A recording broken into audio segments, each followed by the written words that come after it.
Mr. President, once again, thank you so much for your time that you're going to spend with us tonight.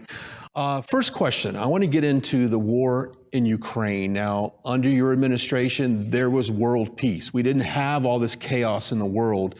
Now it seems like it's escalating even to Crimea is even in the question.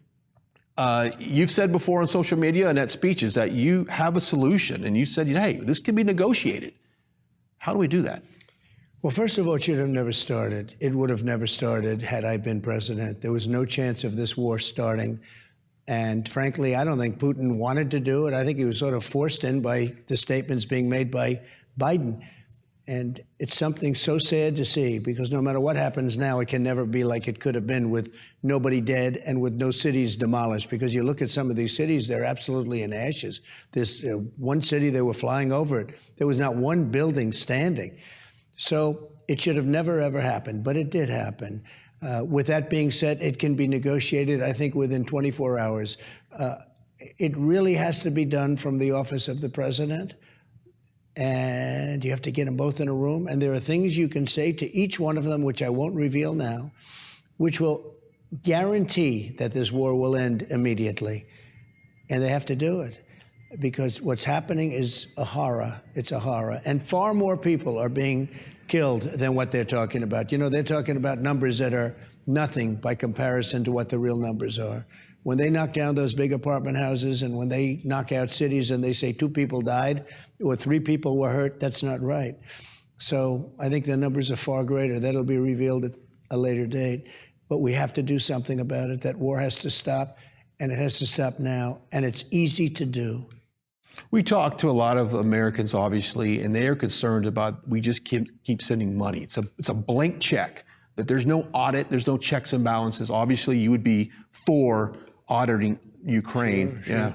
Well, I think we're sending probably at least 10 times what Europe has sent. I believe we're really at $107 billion, maybe more than that. And Europe is at a tiny fraction of that number. And obviously, Europe's affected much more than we are. They're right there, they're closer. You look at Germany's always been very hard to get them involved, and others have been very, very difficult to get them involved. And the numbers are not fair. It's just not fair to the United States. And I feel horribly for the people of Ukraine. I feel horribly for the people of Russia. I mean, everybody's suffering, and it's got to get solved. But when you look at the United States, with maybe 10 times the amount, it's a number that's astronomical, the difference. It's very much like NATO. When I got involved with NATO, most of the countries weren't paying, or they were not paying their fair share. There were only 7 countries that were paying their fair share. And I said, that's not going to be. And within a short period of time, we had hundreds of billions of dollars being sent in. And nobody else was able to do it. Not Bush, not Obama, nobody. And I got it done. I had one meeting, and then the second meeting I went. I had to get a little, I had to gain a little bit of knowledge, but I did notice, I said, why aren't these people paid up? I used the word delinquent. They were delinquent. And when I went in the second time, I said, look, we have a problem. Nobody's paying. You're not paying your fair share. The United States was paying for everybody, in a sense. I mean, I believe the United States was paying close to 100% of NATO. So ridiculous. And it really is a protection of Europe. And so I would say that, yeah, we got to be smarter.